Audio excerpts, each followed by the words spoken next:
You're still having that conversation in your head, not out loud. Not with them, but over and over with yourself. Maybe it was one line, maybe a confession, maybe just a quiet, trembling truth that never made it past your throat.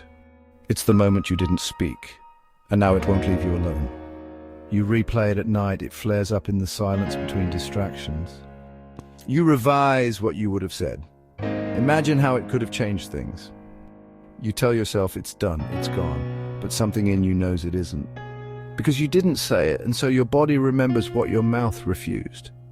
Carl Jung, the Swiss psychoanalyst who studied the architecture of the human psyche, believed that what we repress doesn't vanish. It retreats. It hides in the shadow. And the longer we refuse to face it, the louder it speaks. Not in words, but in echoes, in sleepless thoughts, in a voice we no longer recognize as our own. That thing you didn't say, maybe you told yourself it wasn't the right time. Maybe you were afraid of what it would reveal. Maybe you thought staying silent was noble or safe. But here's what no one told you. Silence doesn't resolve what words were meant to release. You think silence saved you, but sometimes silence scars. There's a story. Echo, an ancient nymph cursed by the gods to never speak her own words. She could only repeat the voices of others, so when she fell in love with someone who couldn't love her back, she couldn't tell him how she felt. She couldn't scream or cry or confess, and so she faded slowly until nothing remained but her voice. A voice that bounced off walls, empty rooms and mountains, a voice without a body. You know that feeling, don't you? Of having something to say and no language left to hold it. Of being reduced to reactions and rehearsals and regrets. We become echo, we agree, we nod, we adapt. We become the calm one, the rational one, the quiet one. But inside we are storm and fire and longing. This isn't about weakness, it's about adaptation. And adaptation always comes at a cost. You think you've moved on, but your body hasn't. Your nervous system still braces when someone asks what you're thinking. Your jaw clenches when someone says, "You're so easygoing." You smile, but something in you whispers, "No, you just don't know what I buried." And you didn't bury it because you didn't care. You buried it because you cared too much. Because speaking it meant risking something real, connection, rejection, change, so you stayed quiet. And the voice you silenced? It didn't die, it just learned to wait. You didn't lose your voice, you left it behind at the moment you needed it most. And now it's calling you back, not to punish you, but to remind you it was never about what you didn't say, it's about the part of you that never got to speak.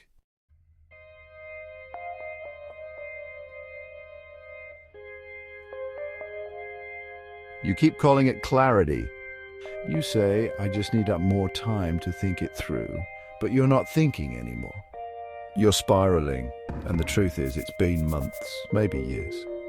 The words you never spoke have become a maze, one you wander through every night, hoping you'll find an exit in the shape of a perfect sentence.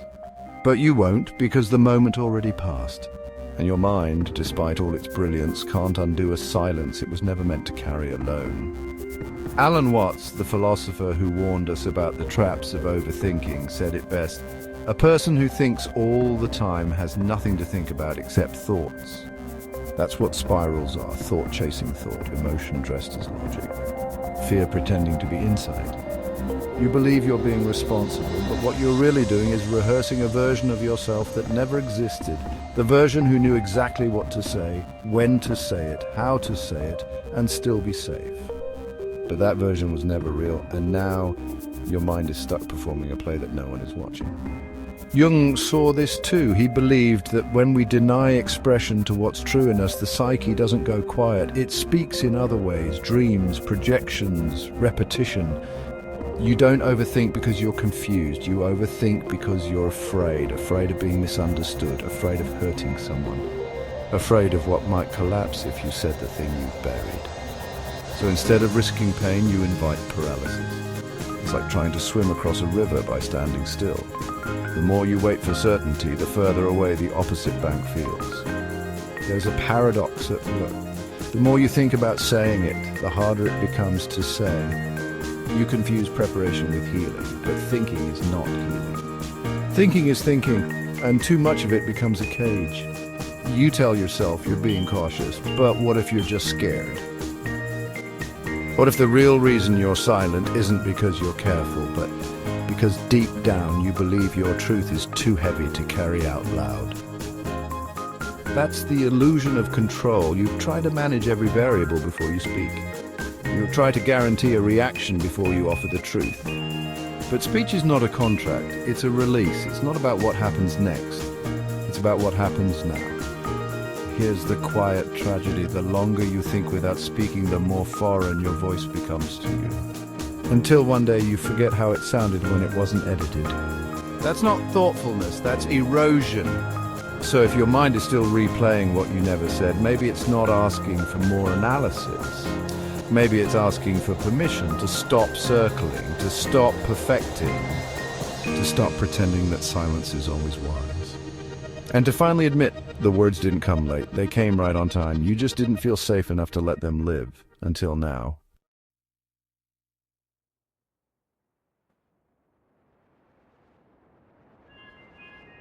You didn't just stay quiet. You became someone who learned how to vanish beautifully. You became composed, controlled. The one who never made things awkward. The one who kept things smooth.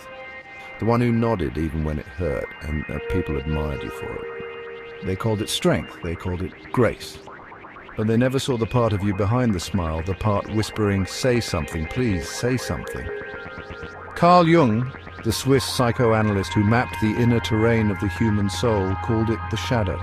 Everything we push out of view to survive, not just rage or jealousy, but honesty, courage, desire, voice.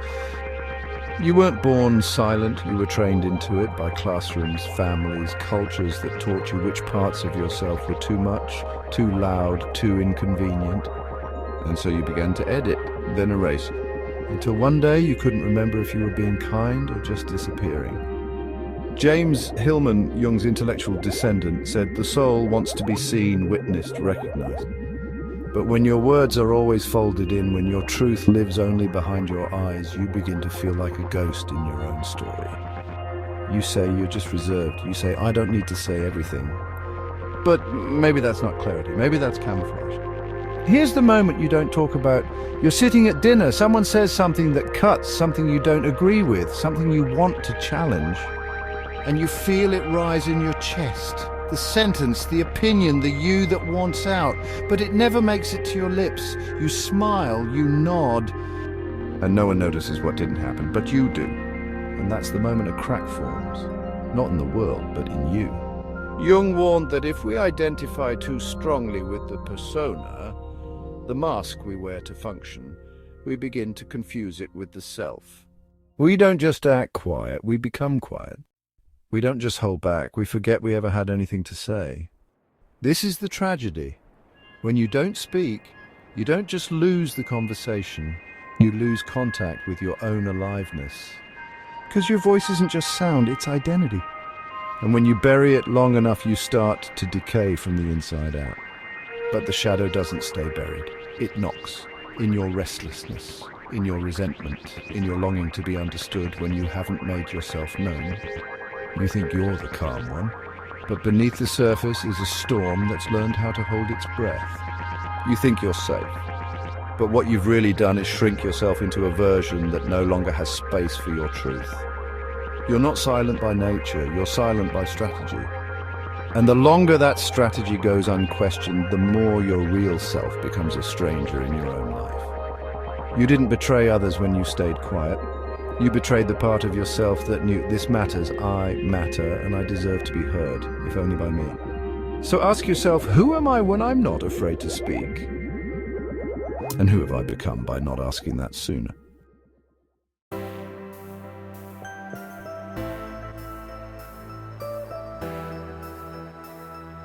At first it's subtle. You're tired, but sleep doesn't fix it. You rest, but you don't feel restored. You go silent in a conversation, not because you're thinking, but because there's nothing left to suppress the weight of what's been unsaid. This isn't burnout from doing too much, it's burnout from being too little of who you are. It's the emotional fatigue of never saying the thing, of always biting your tongue. of telling yourself now's not the time until the time is all gone. And that fatigue builds quietly. You think it's fine, you've got this. You've always had this until one day you don't. You're brushing your teeth or sitting in traffic or reaching for your phone and it happens. Something small cracks the surface. A memory, a sentence, a name, and the dam breaks. Not in public, not in flames, but in a quiet, private crumbling, the kind that doesn't make a sound but leaves you sitting on the edge of your own life, wondering, how did I end up so far from myself? This is not weakness. This is what happens when a voice is held back for too long. What begins as self-protection becomes self-erasure. And silence, once your shield, becomes your shackle. You thought you were doing the right thing, being the bigger person, choosing peace, avoiding conflict. But peace without expression isn't peace, it's performance. There's a paradox we rarely speak aloud. The more you stay silent to avoid pain, the more pain you carry alone. The more you swallow to protect others, the more your own soul begins to starve. You tried to stay small to be safe, but all that did was leave you invisible, even to yourself. You're not here to be invisible. Jung once said, what you do not bring to consciousness appears in your life as fate. So the words you didn't say, the boundaries you didn't hold, the truth you buried to keep the peace, they don't disappear. They return as distance, as disconnection, as the ache that nothing ever feels quite real, because you haven't been real in so long. But this breaking isn't the end, it's the invitation. To stop performing and start revealing. To let your voice rise, not to be loud, but to be honest. You don't need to scream, you just need to stop whispering your life away. Let the dam break, let the truth spill. Not to change the past, but to finally stop carrying the weight of it alone. The voice you buried is not here to hurt you. It's here to return you to yourself.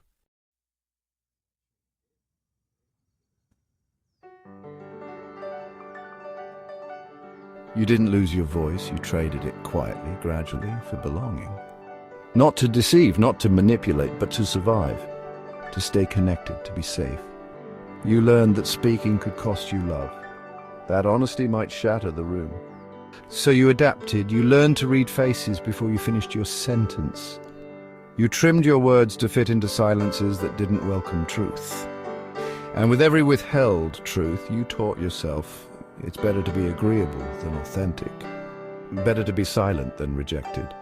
Better to be tolerated than too much. Carl Jung called this process identification with the persona, the mask we wear to meet the world. But when worn too long, the mask doesn't just cover the face, it fuses to it. And soon you forget who you were before the silence. But that version of you, the unedited one, didn't vanish. It waits, it watches, and sometimes it whispers. You hear it when you walk away from a conversation and feel hollow. When you smile but your stomach knots. When you agree but something in your chest says that's not the truth. Jung didn't just expose the shadow, he offered a way to dialogue with it. He called it active imagination, a practice of sitting with the symbols, images, voices inside you that never got to speak. It's not analysis, it's not journaling. It's listening with reverence to the parts of you you've abandoned. The anxious child who was punished for speaking too boldly. The teenager who stopped expressing because it was safer to blend in. The adult who gave up arguing because the cost of honesty was always too high. They're still in there, not broken, not weak, just buried beneath years of performance. You don't have to perform anymore. There's a moment in Borges' Library of Babel, an endless library that contains every possible book most filled with nonsense. The seekers go mad trying to find one meaningful text in the chaos. That's what the overthinking becomes. You keep sifting through internal noise, searching for the perfect way to say it, the perfect time, the perfect response that will keep you safe and understood. But what you're really searching for is permission. Permission to speak without performing, to be seen without curating, to exist without shrinking. You don't reclaim your voice by yelling. You reclaim it by refusing to abandon it one more time, so start small. Write a line you were never brave enough to say. Tell the truth in a way no one has to hear except you. Let the voice come back imperfect, trembling, raw.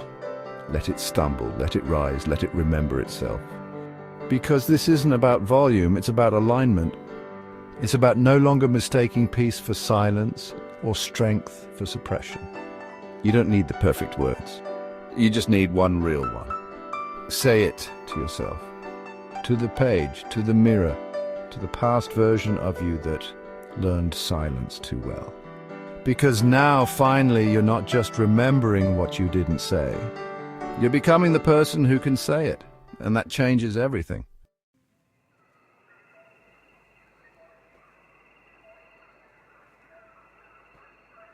You think it's about the words, the ones you never said.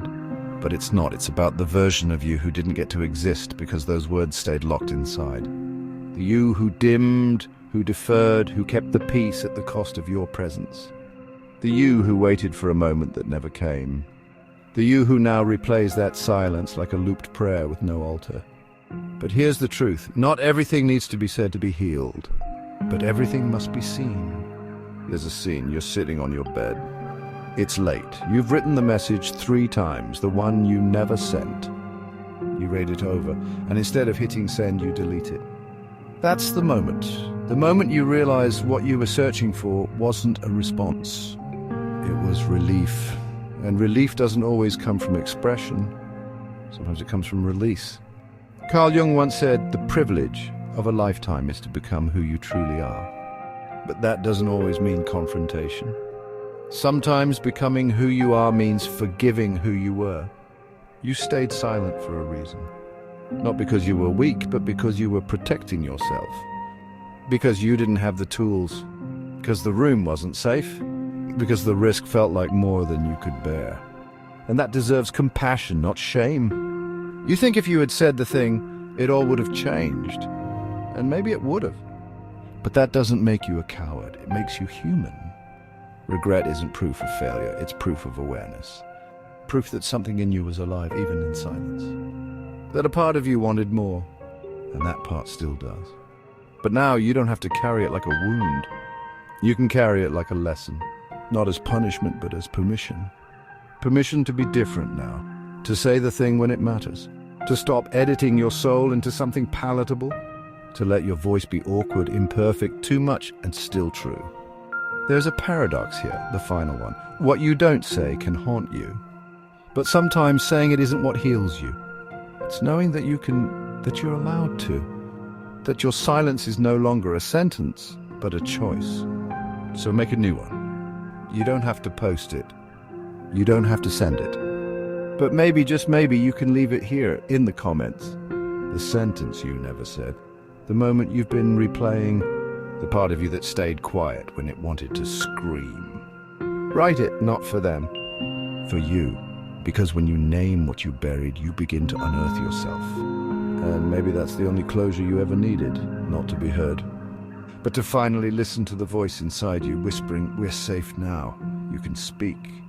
And if this video became that moment for you, if it opened something you've kept locked away, leave it behind, in a sentence, in a breath. In a word you never thought you'd say out loud. You didn't lose your voice, you buried it. And now you've brought it home.